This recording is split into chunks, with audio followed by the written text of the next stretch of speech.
Pro 2. Oke, selamat pagi teman Pro 2. Yeay, masih bareng sama Ita Saputri teman Pro Dan 2. juga Hana Wijaya. Oke, jadi di teman Pro 2 kita nggak cuma berduaan aja. Kalau tadi kita udah milih-milih sarapan, milih-milih soal pasangan.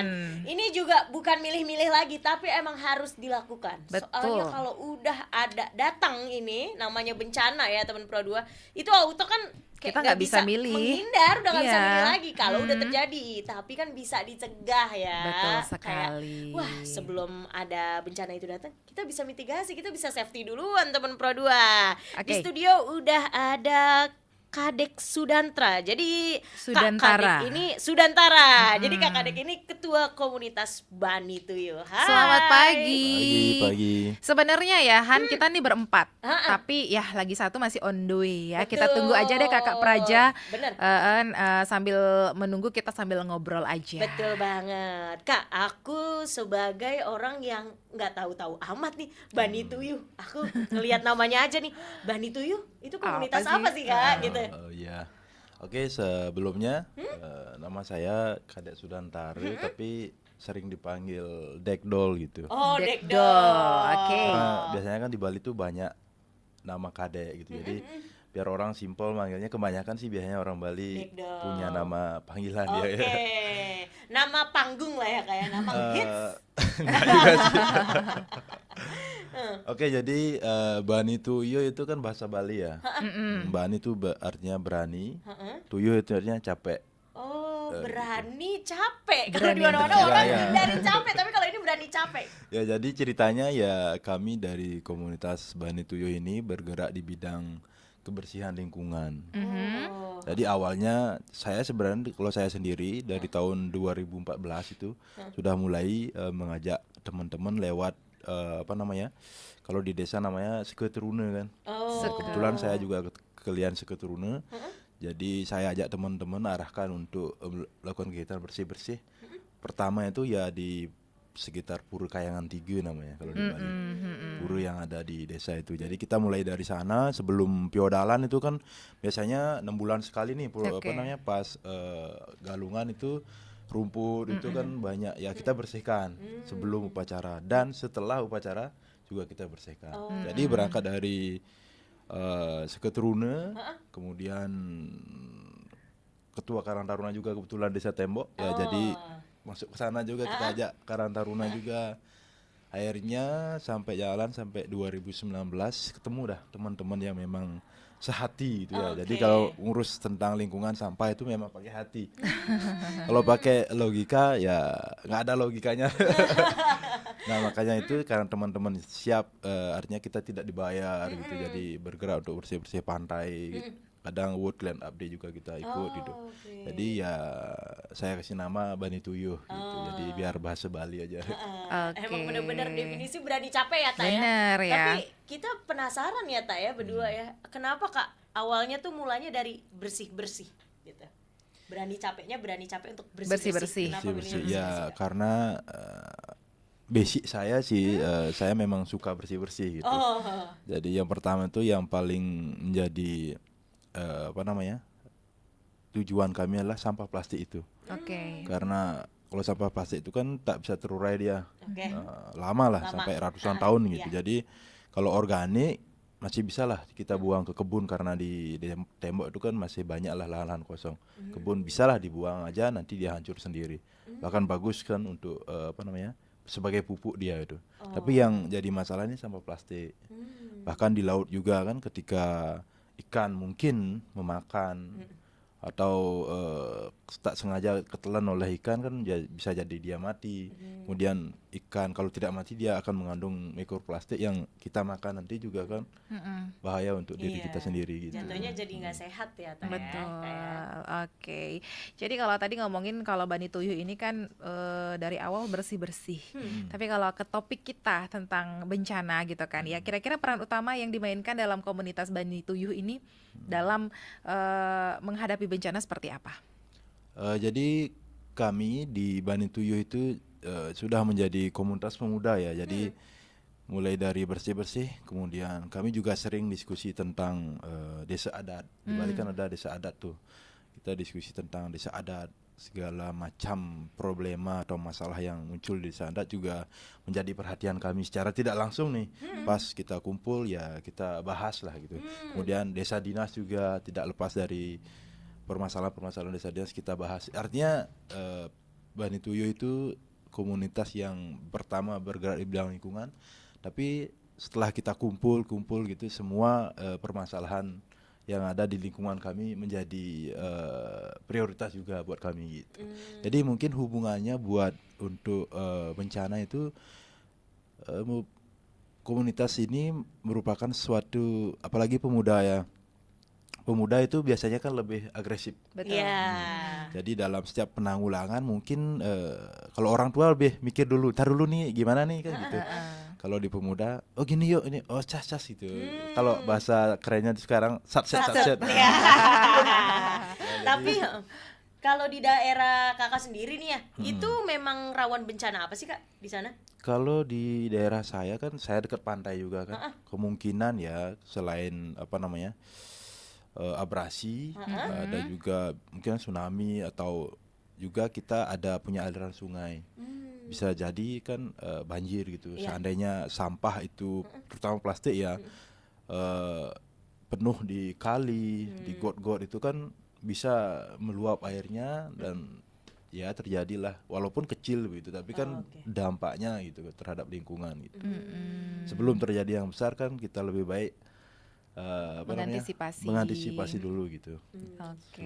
Tapi selain bencana itu ya kak ya, kegiatannya tadi udah diantisipasi pakai bersih-bersih. Selain itu ada cara apa lagi tuh kak?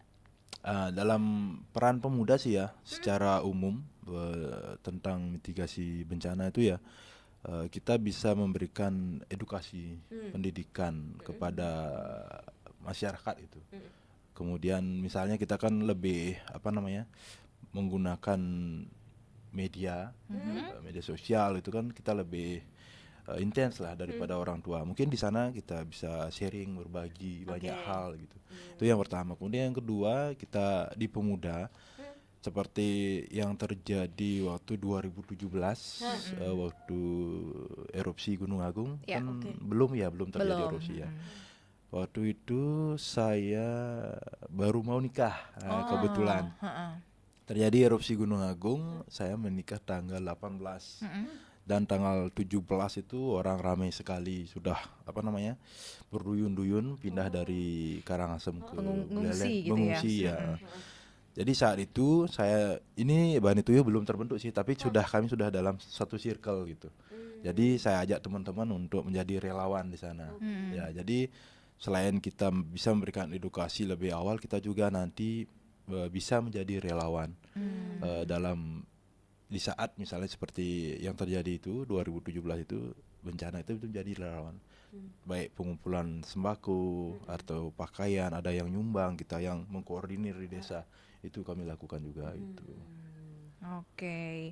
Jadi untuk persiapannya sebelum yang namanya terjadi bencana, mungkin yang dilakukan para pemuda seketeruni-teruni yang ada di Desa Tembok di komunitas Bani Tuyo ini seperti apa? Mungkin ya kalau kayak saya di desa ya mungkin seperti titik kumpul itulah. Titik kumpul di mana kita bisa berkumpul seandainya terjadi suatu bencana begitu. Jadi kita pernah membahas hal tersebut dan kita berkoordinasi dengan desa dinas juga. Jadi pernah dilakukan suatu kayak sebelum terjadi itu simulasi seandainya terjadi nih gitu. Karena di daerah kami itu kan yang paling mungkin bisa terjadi kan Gunung Agung meletus itu. Jadi seandainya itu terjadi gitu, kita dari pemuda siap lah untuk menjadi relawan gitu. Karena sudah pernah melakukan dari tahun 2017. Mudah-mudahan sih tidak terjadi lagi ya. Tapi yang namanya bencana, alam kita tidak tahu ya, kita harus siap-siap juga gitu. Terus kalau ngelatih pemuda-pemudanya tadi kan kakak udah bisa ngajakin ya, itu ngelatihnya susah nggak sih kak? Gimana tuh caranya? Kalau pemuda-pemuda ya gampang-gampang susah. Susahnya ya diajak mereka tuh untuk memang benar-benar serius tuh agak susah sih. Tapi gampangnya kalau mereka sudah klik gitu, sudah oke, ya kita jangan kecewakan mereka gitu sih. Itu biasanya udah sekali dikecewakan, kabur dah dia. Susah. Awalnya saya juga senang bermain musik kan. Saya cekoki dengan bermain musik. Ya kita ajak studio latihan. Pas ada acara juga saya ikut sertakan mereka gitu untuk tampil. Apalagi pembuka band yang bagus di Bali gitu kan, mereka senang. Nah, akhirnya mereka mau lah gitu, akhirnya dari sana kita cekoki untuk ke lingkungan dan semua hal-hal baik itu. Gitu. Jadi jatuhnya dicari dulu kesukaannya, betul, mudanya kayak gimana. Oke. Baik, sambil nunggu Kak Praja ya, kita Betul. juga bakal nunggu teman Pro 2 yang ingin ikutan sharing sama kita, boleh di WhatsApp di 081139 91054. Terus juga teman Pro 2 bisa join live chat di RRI Digital. Kamu masih mendengarkan Spada di Pro 2. Masih banyak hal-hal yang seru yang Spada bakal bagi buat kamu. Enjoy your stay in Spada. 105,4 FM. Pro 2 FM, teman terbaik kamu. Teman terbaik kamu. Erosi adalah suatu peristiwa yang terjadi secara alami oleh pengikisan padatan, sedimen, tanah, batuan, dan partikel lainnya akibat transportasi oleh angin, tanah, dan material lain di bawah pengaruh gravitasi. Secara ilmiah, erosi adalah pengikisan material permukaan tanah secara bertahap, terutama batuan, endapan, dan tanah akibat air, angin, atau es. Dalam hal ini, erosi tanah yang tidak terkendali dapat menimbulkan kerugian bagi manusia dan ekosistem. Berikut ini ada beberapa jenis-jenis erosi tanah, di antaranya erosi air atau ablasi. Pengikisan ini terjadi karena adanya pengaruh dari air sungai dan hujan. Intensitas dan curah hujan yang tinggi akan semakin meningkatkan peluang terjadinya ablasi. Setidaknya ada 4 jenis ablasi yang bisa terjadi. Erosi percik disebabkan oleh air hujan yang jatuh ke dalam tanah dan menghanyutkan tanah tersebut. Erosi lembar terjadi di tanah pada daerah lereng gunung. Lapisan bagian atas tanah akan hanyut bersama air hujan. Erosi alur, pengikisan pada tanah yang sudah berlangsung dan menyebabkan terbentuknya alur yang nantinya menjadi tempat air mengalir. Erosi parit, pengikisan yang terjadi ketika alur yang terbentuk sudah memiliki kedalaman lebih dari 0,3 meter. Erosi internal sungai, proses terangkutnya partikel tanah ke bagian bawah melalui celah atau pori-pori akibat menurunnya kapasitas infiltrasi. Erosi tebing sungai, pengikisan tanah pada tebing sungai dan penggerusan dasar sungai oleh aliran air sungai. Erosi kulit, saat lapisan permukaan tanah di daerah belerang terkikis oleh air hujan dan air larian. Erosi korasi atau deflasi. Deflasi merupakan pengikisan yang disebabkan oleh angin. Biasanya terjadi di daerah gurun. Angin di tempat itu akan menyebabkan pasir berpindah ke tempat lain secara konstan. Abrasi. Abrasi adalah pengikisan yang terjadi di daerah pantai. Pengikisan itu terjadi karena adanya gelombang laut dan arus laut yang merusak. Eksarasi. Pengikisan yang disebabkan oleh adanya gerakan es yang mencair. Pencairan ini membuat bebatuan ikut bergerak ke bawah, kemudian mengendap. Hasil dari pengikisan itu dikenal dengan nama fjord. Kejadian ini biasanya ada di pegunungan bersalju. Tanah longsor adalah erosi yang diakibatkan oleh pengangkutan atau gerakan massa tanah yang terjadi dalam volume besar.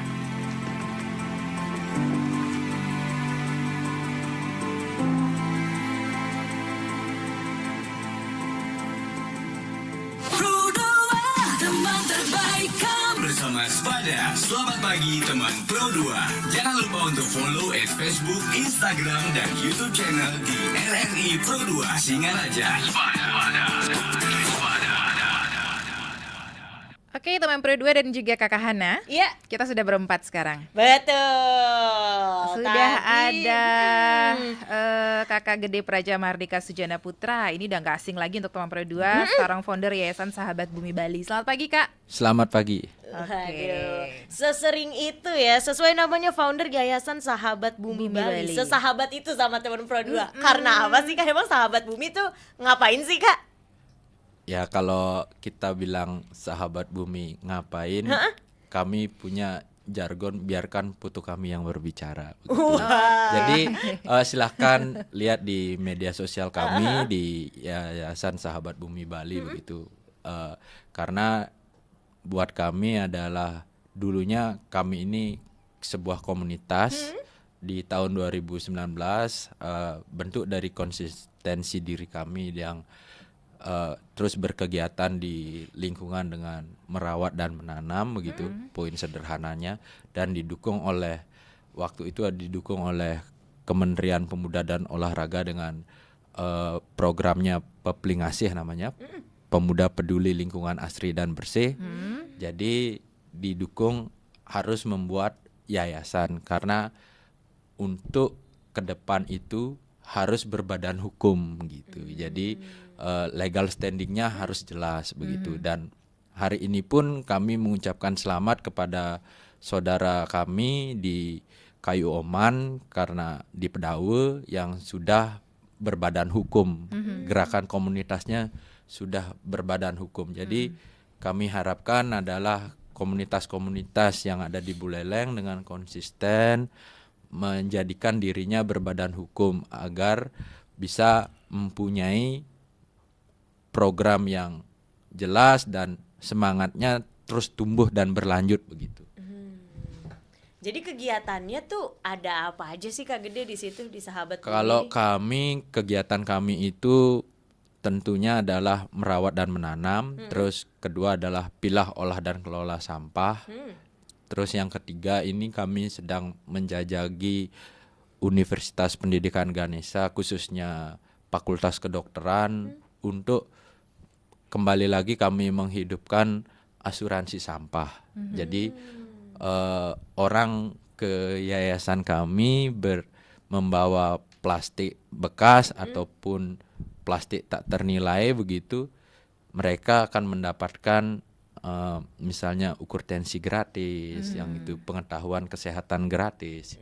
Nah ini kan tentu harus kita berkolaborasi begitu dengan kita memiliki fakultas kedokteran di Undiksa. Kalau dulu kami berkolaborasi dengan teman-teman yang memang kedokteran begitu, dengan perawat, dengan dengan teman-teman sejawat saya begitu, karena kebetulan saya adalah kesehatan masyarakat, jadi berkolaborasinya dengan teman-teman perawat, dengan teman-teman dokter begitu. Nah, karena di sini ada Fakultas Kedokteran dan Pasca Sarjana Manajemen Lingkungan, itu jadi gayung bersambut lah begitu di Undiksa ini gitu. Bisa-bisanya ya ya kepikiran asuransi sampah. Orang biasanya asuransi jiwa gitu Asuransi kan. kesehatan gitu kan. Betul, ya asuransi sampah. Coba. Itu jadi udah ada banyak dong Kak ya berarti yang ikut ya? Kalau asuransi sampah ini karena timbul tenggelam kan di tahun 2018 itu udah ada 30, tapi karena saya sibuk waktu itu ya timbul tenggelam akhirnya hilang. Nah, asuransi sampah yang konsisten itu ada di Malang sama rekan saya Dr. Gamal M. Said yang sampai diundang oleh Pangeran Inggris karena asuransi sampahnya begitu. Beliau belajar bank sampah ke kami ke Jogja, ke tempat Pak Bambang, tapi ketika beliau ke Malang mereka tidak membuat bank sampah tetapi membuat asuransi sampah. Jadi poinnya sama seperti bank sampah, tapi yang membedakan adalah ketika orang membawa sampah ke sana, mereka dapat pelayanan kesehatan, ukur tensi yang begitu, gula darah yang begitu-begitu. Jadi yang sederhana-sederhana ini. Jatuhnya dari kesederhanaan itu jadi orang-orang pada semangat ya Teh. Nggak cuma naro-naro aja gitu. Iya, kan dapat timbal baliknya seperti itu. Nah, untuk antusiasnya sendiri seperti apa sih, Kak, sampai saat ini? Kalau antusias untuk merawat dan menanam di Buleleng ini sudah mulai tumbuh ya, begitu. Di desa-desa, bahkan di desa Tembok, di desa Tijekulo ini yang sampai saat ini teman saya di samping saya ini dengan jargonnya Bani Tuyuh begitu, keren sekali nih. Kalau kita bilang bahasa Balinya itu Bani Tuyuh itu, kalau sing Bani Tuyuh itu nggak usah di lingkungan begitu. Artinya karena di lingkungan ini adalah perlu orang-orang yang gila, orang-orang gila, orang-orang yang bergelut di sampah ini, peduli dengan sampah ini, peduli dengan lingkungan itu sebenarnya adalah orang-orang gila. Gilanya itu ada kepanjangannya, gali, inovasi dan edukasi begitu. Dan digerakkan begitu. Bukan gila-gila yang Negatif. ya negatif gitu. Itu ada ininya. Jadi gali, adopsi, edukasi. Wah. Langsung. Gilanya Langsung ada instruksinya, akronimnya. gitu. Oke. Nah Kak, kalau tadi tanam dan kelola, kelolanya kayak gimana tuh Kak? Jadi kan kita tidak, hari ini kita melupakan hanya sekedar menanam. Tapi kita tidak memastikan tanaman yang kita tanam ini tumbuh apa tidak. Nah, lebih baik kita menanam setiap tahun itu 10 sampai 100 pohon, tetapi kita memastikan pohon-pohon ini tumbuh. Makanya teman-teman di TJ Kule, di Tembok, bahkan di Kayoman Pedawe ini membuat gerakannya adalah adopsi pohon. Jadi satu orang itu dia itu mempunyai pohon, sudah memastikan pohonnya ini tumbuh apa enggak gitu. Jadi ketika mati pun ditanami kembali.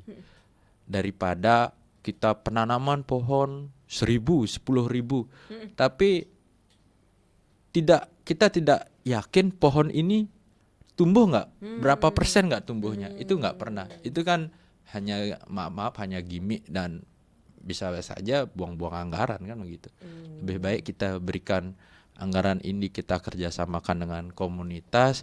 You bisa tanam berapa, you bisa tumbuhkan berapa, perlu pohonnya berapa, udah. Oh saya perlu pohonnya 30, oke 30 ini kamu tanam, kamu pastikan ini tumbuh dan kamu rawat. Artinya sudah pasti begitu. Daripada penanaman 10.000 pohon, tapi nyatanya di lapangan banyak pohon yang tidak ditanam. Akhirnya kan mati. Nah, bukan masalah matinya, tetapi ini pertanggungjawaban kita kepada masyarakat, itu yang pertama. Terus pertanggungjawaban kita kepada alam ini begitu. Karena sesungguhnya ketika kita merawat alam, alam pun akan merawat kita begitu. Betul, jadi definisi buat alam merawat kita, buat kayak mitigasi juga nih Tak, bencana. Tapi mitigasi emang kenapa bencana. milihnya, tadi kakak sebut ya di desa Tejakula ya Kak ya? Kenapa milihnya di situ tuh Kak? Bukan karena kenapa, karena di daerah Tejokule ini kan daerah yang mungkin kalau kita lihat dulunya itu memang banyak sekali mata air, tetapi hari ini mata air itu berkurang. Tidak hanya di daerah Tejokule, di daerah atas pun seperti itu. Banyak mata air yang hilang kan begitu. Nah, ini harus kita seriuskan karena ke depan permasalahan yang kita hadapi tidak hanya permasalahan sampah, tetapi permasalahan air bersih. Betul. Dan air minum. Nah, dari sanalah timbul kebijakan oleh Bapak Kadis Dinas PUTR Kabupaten Buleleng. Ketika orang mau membuat izin SKRK atau membuat izin bangunan, mereka wajib membuat sumur resapan. Dan mereka wajib membuat lubang biopori modern. Itu sudah digodok oleh Bapak Kadis dan Dinas PUTR Kabupaten Buleleng itu. Artinya ini harus gayung bersambut, kolaborasi kita begitu. Percuma kita ngomongin bencana-bencana karena bencana ini ada yang dibuat oleh manusia itu sendiri dan memang bencana alam. Bencana yang dibuat oleh manusia itu sendiri apa? Tanah longsor, banjir, kekeringan, dan apa sekarang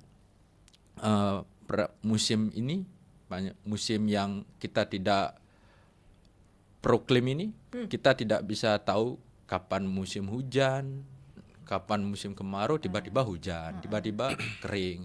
Ini kan bencana yang dibuat oleh manusia itu sendiri. Tapi kalau bencana yang tidak bisa tidak dibuat oleh manusia itu sendiri adalah dan tidak bisa kita prediksi. Ada prediksi pun bisa salah. Contohnya tsunami, gempa bumi, gunung meletus itu. Contohnya kebetulan saya lama di Jogja kan. Jogja itu punya jargon Merapi tak pernah ingkar janji.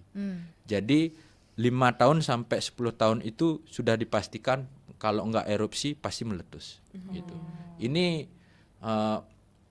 masyarakat di Jawa Tengah dan Jogja ini setiap kali erupsi harus hati-hati mereka karena Gunung Merapi meletus terakhir keras itu 2010. Ini sudah berapa tahun kan harus hati-hati mereka gitu.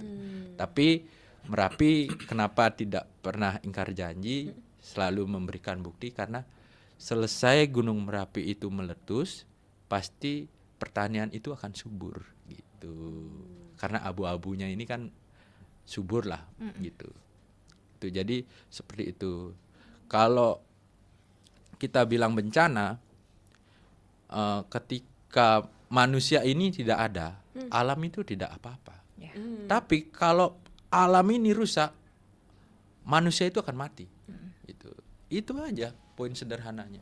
Sebenarnya masyarakat emang harus ngapain sih Kak buat mencegah kayak mitigasi bencana tadi? Kalau masyarakat harus ngapain? Yang pertama harus merawat. Merawatnya dengan cara apa? Minimal lah di rumah kita kalau misalnya di beton begitu. Buka aja betonannya sedikit itu. Buat biopori barang 5 atau 10 tergantung luas rumahmu begitu. Dan sangat efektif kan begitu. Efektifnya apa? Paling sederhana kamu punya di dapur misalnya punya sisa-sisa makanan habis selesai masak atau sampah-sampah organik itu kamu tinggal masukkan aja ke sana. Nah, sampah-sampah plastik atau B3 kamu tinggal bedakan, nanti kamu bawa ke TPS 3R atau ke kalau yang plastik yang punya nilai kamu bawa ke bank sampah terdekat, udah selesai. Terus kamu tanpa kita sadari kita tidak tergantung jadinya sama pengangkut sampah. Misalnya pengangkut sampah setiap bulan berapa kita bayar di rumah? 30.000. Nah, 30.000. 30.000 kalau kita tidak bergantung dengan artinya dengan pengangkut sampah kita sudah punya biopori, 30.000 itu kita bisa belikan apa? Bisa kita belikan token listrik. Betul. Syukur-syukur kalau kita punya uang lebih kita tabung, kita bisa beli panel surya. Kalau di daerah Singaraja Kota ini kita bisa punya panel surya. Itu cita-cita kami di rumah kami. Kalau punya uang lebih, kami bisa mau pasang panel surya. Ya cukup untuk lampu lah begitu. Artinya kan mulai kita gaya hidup kita ini harus berkelanjutan gitu. Oke, ada satu pertanyaan yang masuk di WhatsApp di 081139 91054 pengen tanya sama Kak Praja dan juga Kak Kade.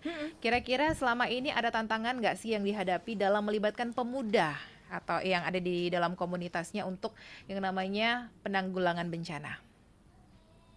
Boleh Kak Praja dulu deh. Kalau tantangannya itu tentu ada kan karena pemuda ini kan terutama semangatnya ya timbul tenggelam, tapi di pemuda zaman now dengan pemuda Gen Z ini sangat berbeda. Berbeda dengan dengan zaman dulu. Dia tidak tidak perlu banyak teori. Dia tidak perlu orang-orang zaman now dengan zaman Gen Z ini, Z ini gitu. Zaman gemoy lah begitu kan. Tidak perlu dia itu banyak teori, banyak omong, banyak janji, tapi mereka itu ayolah action gitu. Karena kenapa? Kami kemarin mengadakan kegiatan itu terutama mungkin nanti ditambahkan sama beli kadeknya. Itu kita langsung action. Mereka datang. Bahkan banyak yang datang dan tidak menyangka kita hanya modalkan nanti di sana kamu dapat yang apa pemandangan alam, dapat pengetahuan, terus harus bawa tumbler sendiri. Jadi mereka itu kan yang dicari kan pengetahuan dan pemandangannya. Jadi mereka isilah di media sosialnya. Benar, karena buat Kalau Instastory. zaman sekarang kan pakai story, pakai TikTok, gitu. Jadi kita harus menyesuaikan diri gitu. Nggak anak-anak sekarang itu nggak lagi harus ditekan dia. Kamu harus begini, kamu harus begini. Nggak, tapi harus kamu tidak boleh begini karena begini-begini. Harus diberikan pemahaman dia. Beda zaman kita dulu, kamu nggak boleh ke sana. Kenapa nggak boleh ke sana? Gitu. Nah pokoknya sih nggak dikemu begitu. Kalau zaman sekarang nggak bisa kayak gitu. Kamu nggak boleh ke sana karena begini-begini. Harus diberikan pemahaman dia. Penjelasan. Jadi anak-anak sekarang itu karena kecanggihan teknologi ini, ya salah-salah juga bisa ke negatif ranahnya gitu. Tapi kalau ke positifnya kayak tadi tuh, jadi bisa estetik nih Kak. Ya, Iya. Jadi untuk menekan kegiatan negatif harus disalurkan dengan kegiatan-kegiatan positif. Ya itu komunitas itu tadi begitu. Ajak dia penanaman pohon. Kita bilang penanaman pohon ini adalah sebuah kemesraan juga loh. Ya kenapa kami bilang kemesraan? Daripada kamu misalnya ngabisin anggaran buat nerbangin balon atau nonton kembang api meledak itu kalau saya masih ingat ya dosen komunikasi saya waktu saya kuliah di kuliah komunikasi namanya Bang Potan namanya. Sebenarnya Dek, kawan-kawan, orang yang nonton kembang api itu adalah orang-orang stres katanya. Karena kenapa? Api kamu tonton, apa esensinya katanya? Iya bener-bener sih ya. Kamu Vibes-nya, Kak, vibes-nya. buang-buang uang hanya demi kembang api gitu. Apa esensinya begitu kan? Tapi kalau kita misalnya nerbangin burung, nanam pohon, kamu punya cerita. Di tahun sekian itu saya loh yang nanam pohon itu udah segini loh tingginya gitu. Jadi kalau tantangan kita itu timbul tenggelam mereka karena mungkin saja mereka bekerja, mereka kuliah. Kita tidak bisa mengikat mereka gitu. Ketika mereka mau datang, mau berkegiatan dengan kita, syukur. Tapi makanya kita perlu regenerasi. Itu sih kalau di kami. Makanya organisasi yang baik adalah organisasi yang membuka diri dan melakukan regenerasi. Kenapa kami di Sahabat Bumi Bali kami menamakan Sahabat Bumi? Karena sederhananya adalah ketika orang mau memilah, mengolah dan mengelola sampah itu adalah bagian dari sahabat kami. Ketika orang mau membuang sampah pada tempatnya aja, itu udah bagian dari sahabat kami.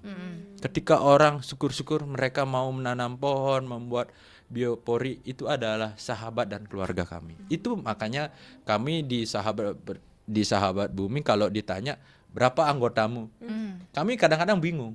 Ini kuda anggotanya nak mengejang nih. Ketika ini paling anggota tetap aja, karena kan di sebuah pengurusan itu harus ada penanggung jawab, pembina, terus ketua, sekretaris, bendahara. Paling banter lah 10 lah begitu. Yang tetap lah begitu. Oke. Termasuk kita berdua masuk Sahabat Bumi Bali kan udah buang sampah pada tempatnya. Kadang juga kita pilih-pilih. Tapi buang mantan udah pada tempatnya. Ya jelas kau udah kalau itu sih. Oke. Sekarang kita ke Kakak Dek dulu ya. Pengen tahu tantangan yang dihadapi nih dari pertanyaan teman Pro 2. Ya kalau saya kan mungkin tadi sudah sempat disampaikan sih. Tantangannya yang pertama karena seperti yang Dupraji bilang itu hampir sama lah. Kalau kita di desa itu kita harus cari tahu kesenangan pemuda itu apa gitu. Jadi kayak orang apa namanya mencari pacar juga gitu. Asik, bener. Dicari tahu dulu ya, dicari tahu dulu dia suka apa gitu. Kita selidiki dulu dia suka apa. Terus kalau misalnya dia suka musik, kita ajak bermain musik gitu. Kalau misalnya mereka suka jalan-jalan, kita ajak naik Vespa gitu. Nah terus itu yang pertama. Terus setelah kita tahu apa yang mereka suka, kita berusaha untuk apa namanya memberikan semua itu. Jadi berusaha lah gitu. Nah terus kita juga karena pemuda sekarang tuh kan mereka pengen keren gitu. Kalau misalnya kita pungut sampah kan kerennya di mana gitu. Makanya kami di Bani Tuyuh sempat sudah mengadakan festival kami yang pertama. Ya jadi kami bikin edukasi ekuensi waktu itu saya undang Beli Praja nggak bisa hadir. Jadi ya ada teman-teman dari Bersih-Bersih Bali kayak Bigus Norma, juga ada teman dari Bumi Nusantara, ada Pak siapa namanya tuh yang dari Batuan, Pak Wayan Aksara. Teman, jadi kita ada diskusi, ada edukasi, kemudian ada lomba anak-anak, kemudian ada musik. Nah itu yang biasanya paling digemari pemuda itu musik itu. Jadi itu salah satu cara biar kami kelihatan keren juga gitu. Jadi dengan ikut komunitas apa namanya peduli lingkungan, kayak kita pungut sampah, kita bisa keren juga loh gitu. Jadi kayak saya gitu misalnya mencoba mencari teman-teman biar yang bisa saya posting untuk membakar semangat anak-anak muda itu biar kelihatan keren gitu. Jadi saya posting kan, keren nih gitu. Apa sih? Padahal cuma komunitas tukang pungut sampah gitulah. Tapi bisa keren juga gitu. Itu sih salah satunya. Dikemas menarik mungkin ya, Tak ya. Oke. Wah, nggak kerasa. Waktunya tinggal sedikit lagi ya. Nggak kerasa banget kita ngobrolnya untuk pagi hari ini. Tapi mungkin ada yang ingin Kak Praja dan juga Kak Kade sampaikan untuk teman Pro 2 yang lagi dengerin atau pemirsa YouTube yang lagi nonton kita pagi hari ini. Ajakan mungkin untuk anak muda saat ini. Oke, silakan Kak Kade dulu. Oke, jadi kalau menurut saya ya tuh anak-anak muda sekarang itu yang pertama ya kita harus peduli lingkungan lah. Karena pastinya dengan lingkungan yang sehat kita bisa sehat juga kan gitu. Itu yang pertama. Terus yang kedua pastinya berkolaborasi. Karena kalau kita sendiri itu untuk menjadi seperti apa yang pernah saya dengar itu kita tidak mungkin tahu apa yang kita miliki kalau kita tidak membaca buku dari pikiran orang lain. Buku itu kan pikiran orang lain. Dengan kita baca buku, kita bisa tahu apa yang kita miliki, potensi yang kita miliki. Kalau tidak bisa baca buku ya kita ngobrol, cari teman gitu. Jadi dengan ngobrol ya kita bisa jadi tahu potensi diri kita. Nah, jadi yang kedua itu adalah yang paling penting adalah kolaborasi. Nah, jadi kita semakin banyak kita punya teman, kita berkolaborasi, ngobrol gitu, semakin tahu diri kita yang apa yang kita miliki yang tersembunyi selama ini. Jadi harapannya kepada para pemuda ya jangan seperti kata Soekarno ya, lebih baik pemuda yang suka merokok tapi ngobrol-ngobrol ngomongin masa depan gitu, ide-ide itu daripada seorang kutu buku yang hanya diam sendiri saja gitu tanpa peduli dengan orang lain gitu sih menurut kata Soekarno. Jadi jadilah pemuda yang peduli, itu aja sih. Oke. Dari Kak Gede. Baik, terima kasih. Indonesia akan menuju yang namanya bonus demografi dan Indonesia akan menuju Indonesia emas, yang dimana kebanyakan pemuda adalah pemuda-pemuda yang produktif. Artinya pemuda-pemuda produktif ini harus mempunyai kreativitas yang tinggi, mempunyai jiwa-jiwa yang inovasi, jiwa-jiwa yang mempunyai jiwa-jiwa nasionalisme dan perubahan. Karena kalau pemuda hari ini hanya disibukkan dengan bermain game, bermain kegiatan-kegiatan yang tidak produktif, itu akan Indonesia menggapai bonus demografi dan Indonesia emas itu akan berlalu begitu saja. Selama kita tidak mempunyai inovasi dan kreativitas yang tinggi, di sanalah polusi itu akan timbul. Salam lestari, rahayu, hormat dan santi. Baik, terima kasih. Betul. Jadi teman Pro 2 jangan lupa pesen-pesen dari Kak Gede dipraktekin. Jangan lewat aja. Oke, terima kasih ya untuk Kak Praja dan juga Kak Kade waktunya pagi hari ini. Untuk teman Pro 2 juga terima kasih banyak. Jangan kemana-mana, dengerin terus. Spada. Kamu masih mendengarkan Spada di Pro 2. Masih banyak hal-hal yang seru yang Spada bakal bagi buat kamu. Enjoy your stay in Spada.